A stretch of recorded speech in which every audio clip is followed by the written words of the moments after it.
Welcome back, friends, to another episode of Beginner Sewing with Mary.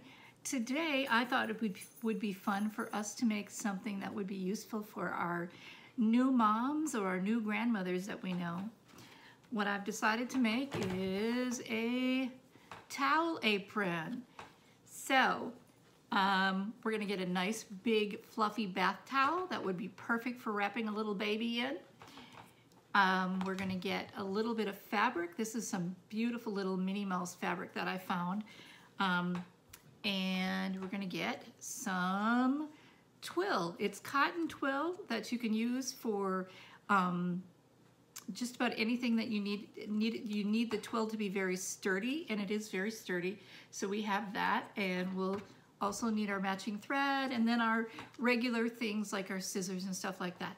Oh, and I also wanted to use a little bit of this white cotton ribbon as well. It's a really sturdy ribbon, and use that as a little bit of a trim. So let's get started.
of this video, what we're gonna do is we are gonna put a trim on the very bottom, or a hem, I should say, on the very bottom of the bath towel. And it's almost done.